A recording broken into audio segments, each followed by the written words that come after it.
now we're going to be joined by from LFA 2, Ben Neumann. Thank you for the time, sir. How you doing? Doing great. How about you? I'm doing wonderful. How are you feeling as fight week is upon us? I'm doing excellent. This is the week where for me the training tapers off, so just a couple of hard sessions left. And next week, really, my fight week ritual, I take most of the week off from teaching martial arts, and I stay at home. I bake pies for my VIP folks, and watch some fight footage, and then I fight. Okay, is there a specific kind of pie that you're baking? I use my fights at the time to play around with my new recipes. So my old standard is Mile High apple pie is my favorite one that I've been working on for years. But I got some new ones I'm trying this time. This lemon shaker pie where you slice the lemons paper thin, then macerate them in sugar for overnight or for 2 days, and then you bake them into a pie. So I'm excited about that one. Wow, sounds mouthwatering. As someone that has a culinary degree from a past life, Oh really? oh yeah, yes I do. I went to culinary school, have certificates in cooking and baking. What makes a mile high apple pie instead of just a regular apple pie? What's the difference there? Well, some people take it to extreme measures. Mine's I put in 3 pounds of apples, whereas I've seen some crazy ones up there. But most pies are only a pound or so of apples. I got a solid 3 pounds of Granny Smith apples in there. But the key is the crust. The key is the crust. I got a recipe where it uses about a quarter cup of vodka or more per pie crust to make sure that it stays flaky and doesn't activate the gluten when you roll it out. So it's perfect pie crust. What you need. Nice. So how did this baker nickname and baker persona come to be? And how do you do it while you're bored? I couldn't believe baking while weight cutting. It would just smell way too delicious.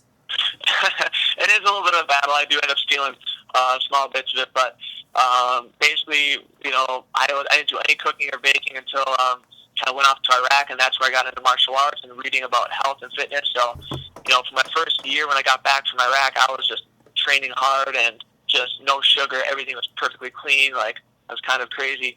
No sugar in the house even. And I was going to church. Have a potluck at church sometimes. You bring your own food. Well, I brought I tried to make some health brownies, with carob instead of chocolate. And it was just garbage. No one ate it. And, everyone was eating all these pies and all the stuff that the old ladies were making. I'm like, well, this is garbage. Anyone could make something taste good with that much sugar in it. So I started to try and compete with these old ladies that were making stuff at the, church potlucks. So I wanted to see if I could one up them. So I started to get into actual baking things people wanted to eat. And so now it's relaxing for me to bake, and I do some weddings here and there for friends and family and bake pies.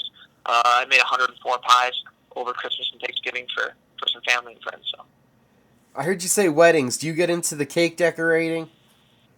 I do a bit of that. Yep, mainly just for people that are close to me. But I made 2 cakes for my wedding a few years back, and I did one for a local fighter here this fall. He wanted cupcakes, so I made, well, I can't remember, I think 150 cupcakes with individual fillings and frostings for each one, and I've made 4 or 5, 3 or 4 tier wedding cakes as well. So those are fun. They take a lot of time though. So how do we go from the baker to the fighter? I guess they started around the same time. When I was in Iraq, that's when I found out about martial arts and started training with the guys over there. And then when I came home, I started training here at a school here in the Twin Cities called the Warriors Cove. We have the only black belt under Hickson Gracie in the state. So, I found this place, and I was kind of hooked on the analytical way he approaches fighting and self-defense. And I just started taking it to a little higher level step of training each time. At first, it was just jiu-jitsu, and then I started getting into sparring. One of our instructors was fighting, so I was like a training partner for him. And then after a couple years, I wanted to see if what I was learning there would actually work in a fight. I'm a pretty calm guy. I've never been in a fight until then in my life, and so my first fight was in a cage, and went pretty well, and now I'm kind of hooked on it. Baker, fighter, going and baking those award-winning pies, and nominated for some RFA awards in 2016. What did you think of, right now the voting is still going on, I believe, being up there, Prospect of the Year and Submission of the Year for RFA? What did you think about getting on those lists? No, that's pretty exciting. There's a lot of entrants in each of those categories. I'm not yet, like you said, prospect of the year. Had a couple of solid fights near the end of the year last year, and also submission of the year. I was able to get a Darce choke on who I thought was a really good opponent. My last fight, a real tough wrestler from a big gym, and to be able to pull off a submission against him was pretty big for me. And Darce is my very favorite choke. I get all the time in training, but I'd never gotten it in a fight yet. So that was kind of special for me to get that in a fight where I think a lot of people expected me to lose. So, people want to vote for me. You just you can hit me up on Facebook or Twitter or Instagram, and you just tag me and you tag LFA in the same post with the picture, and that gives me some votes. Back-to-back wins, back-to-back submissions in that RFA cage. 4 fights in a row overall with them. And first off, 4 fights in a row, same venue, same place this fight's going to be. Does it feel like a normal routine to be heading to the Mystic Lake Hotel and Casino? It does. It does start to, really get that rhythm. My fight week's the same every time right now. And it's the same ritual. I get there at the same time. Now I start to know all the staff there, and when I go to weigh-ins, the staff is asking me for pie too, so now I got to bring extra pie slices for all the LFA staff. so I kind of get into the rhythm there, and you don't be dependent on that, because hopefully the plan is you win one fight here, maybe another one, get a title shot, and move up to the UFC. So you don't get too stuck into it, but it does feel comfortable. It's a few less nerves when everything feels familiar. From starting out in the school and BJJ, could you imagine this path, talking about being on the cusp of winning a title with this promotion, being in a title fight, and possibly jumping up to the big stage of a UFC, a Bellator? No, I never. No, when I first started, I thought the striking, I just didn't think that was for me. I thought it was too intense. I thought it was too. I just didn't think that I wanted to go through that much pain, And then I get to training, and with the style that we teach here, it's more self-defense oriented. I'm not trading in the pocket with guys. I really don't get hit that much. Even on my losses, I don't get hit that much. So really, I found it wasn't that big of a factor. If I would have joined another gym or some of the other gyms here in the Twin Cities, I probably would have ended up picking up their style, and I wouldn't have become a fighter. But there's different ways to fight. My approach is more like.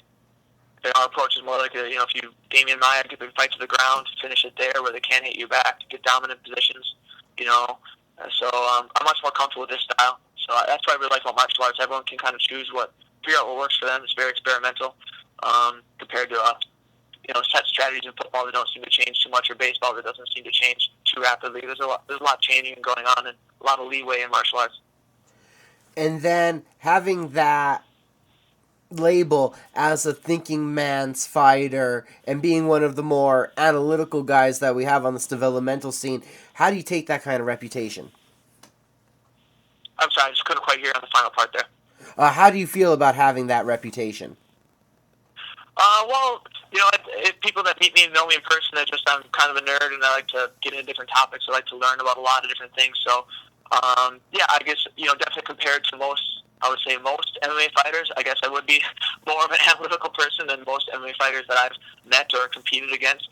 A lot of these stereotypes don't seem too far off, as far as some of the local fighters, especially, that they're just throwing punches, they're just winging. There's not a lot of strategy behind some of the guys. Now, obviously not all the guys, but I'm there, playing guy, no tattoos, clean cut. Like, I'm more of a rarity in this sport than. Whereas in day-to-day life, the tattooed guys that are muscled up are the rarity in day-to-day life. Whereas in the cage, I'm the rarity. So, I'm comfortable with that. Being that rarity, do you get strange looks from people sometimes? Well, I think in a way it helps that that my opponents underestimate me. I don't look intimidating at all. People don't tend to be scared of jiu-jitsu guys. They're scared of knockout artists. So even though ironically, once it gets to the ground, they're still going to eat elbows if it goes to the ground. So, but they seem to just worry about knockout punches from the feet. So I think people look past me, which means they probably train a little bit less hard than if they're fighting a monster. So it's probably good for me overall that they're not too worried until they fight me. I heard elbows in there. I heard elbows, and I love elbows. And your crucifix, I mean elbows. Tell us about that. I mean, it's a thing of beauty. Uh, I've been working on my crucifix for 2 or 3 years now, and I'm not even sure how I started working it. But yeah, from the top side, it's my favorite position. It feels like it's really I have a higher finishing percentage there than even when I lock up a triangle, and I have triangle finish is one of my main finishes. But when I get someone in crucifix, I haven't had someone get out quite yet, which I'm sure someone will eventually. But it's once you lock it in, the escapes are almost impossible. It's very difficult to get out. So against all my training partners, big guys, small guys, I'm always working it. Even when I'm just grappling without strikes, I'll get the crucifix position and look for chokes. And then when we're doing sparring with striking, then I start to add in the elbows, and it's a bad spot to get caught in. No one wants to get you don't want to get stuck there. Now, for you, talking about the jiu-jitsu, how long did it take to get comfortable with the striking? As you said, at first, you didn't even feel it was for you. Yeah. Just the way our system is taught here, it's we focus on a lot of Brazilian Jiu-Jitsu, but it is taught in a mixed martial arts class. So we're always working the bag work and doing partner drills, very light. And so I kind of picked up on some of the techniques without having to spar. And then about a year in, then I started to do some light sparring, and then I found out what wasn't as bad as I thought it was in the back of my head. So once we get into sparring, and the way we spar here is even different at our school. It's just I guess it's starting to catch on now with some of the higher level guys where they're learning that you shouldn't be sparring so hard all the time. And so we do what most gyms would maybe consider technical sparring, where you're coming in full speed but trying to pull the power at the end, so you're barely touching your opponent.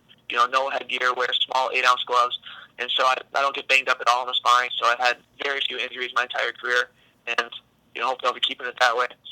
But yeah, that got me more comfortable. So it's still not my strongest suit, and that's what everyone will say when they watch me. This guy doesn't know how to strike, but part of it is, yes, I'm a little, maybe not as fluid as a lot of the strikers, but part of it is intentional in that I play a gap strategy. I stay on the outside, I get in tight, and I take down. I don't hang out in the middle. So part of it is planned, part of it is just I'm a little bit better on the ground than I am on my feet. So, yeah, I'll always be a little more comfortable on the ground, I'm sure, but always working on the standing, of course. At LFA 2, you're going to be taking on Damion Hill, and kind of an opposite. 6 knockouts, all in the first round. What are your thoughts on the matchup? Yeah, it's on paper, I feel it's a good matchup for me because, like you said, he comes right out the gate. A lot of times he's getting those knockouts early, but if I'm not a guy that's going to trade punches with you, it's a lot harder to knock me out. I just get that clinch, and he's not known for terribly strong wrestling, so hopefully it'll be easier to take him down than my last opponent. So if I get a clinch or two, get on top, hopefully we get in that crucifix again. You're a finisher. All 11 wins are by stoppage. How much pride do you take, 9 of them submission, in being a submission artist in MMA? Yeah, that's kind of a point of pride, or something I focus on is I train martial arts. My job, my 9 to 5, my normal job is teaching martial arts, and for our students, it's all about self-defense. So the number one thing is don't get finished, right, and eventually finish the fight. Well, 15 minutes is a long time. I think I should be able to finish someone in 15 minutes. So I do try to get that done in that time frame. I wish there weren't breaks between rounds. I wish it was 15 minutes straight. I'm sure that won't happen anytime soon. But, in that time frame, we get the takedown, get the finishes. I want to keep that up, It should definitely be fun to knock someone out, but I just don't spend too much time on the feet against the ground, and I'm happy getting a TKO or a submission on the ground, too. On a belated note, happy birthday. Thank you, sir. I turned 31 yesterday, so getting older, I suppose. Were you able then to dive into your own cake or pie, or is that still waiting? I did not. I had absolutely nothing special yesterday. That's okay. I mean, got to hang out with the wife, which was great, and I got to train at night. But food-wise, I'm just holding off till after the fight. So I'll have plenty then for sure. Do you have a menu or meal in mind for after the fight? After the fight, a lot of times, like I said, to get this ritual here, I've fought so often. It's great. I have maybe 100 students of mine will be at the fight, so we'll all go to Buffalo Wild Wings just 5 miles down the road and have a few drinks maybe, and I'll be hitting up some wings for sure. Buffalo Wild Wings. I don't know if anybody listening, if you ever end up at a fight, but That is really where the after party happens. I don't care what town you're in. Buffalo Wild Wings is the spot usually. They're the only place open up that late. They got great wings, and that's all you need. Right, fighters. Oh, you want to go party? No, they want to eat. They want to eat. Exactly. LFA 2 this Friday, Access TV for the main card. If you can't be up there in Minnesota, Ben Neumann, I got to thank you for the time. And last but not least, people you need to thank and shout out to. Definitely all my students here at the Warriors Cove, Mr. Onderbeck for teaching me over these years. And I got a few corners that have been with me my whole career. Nate Howe and Herman Gilbert. And, of course, on the family front, my wife for putting up with me all the time I have to spend at the gym this time and not able to spend with her. So looking forward to spending some more time with her after the fight here.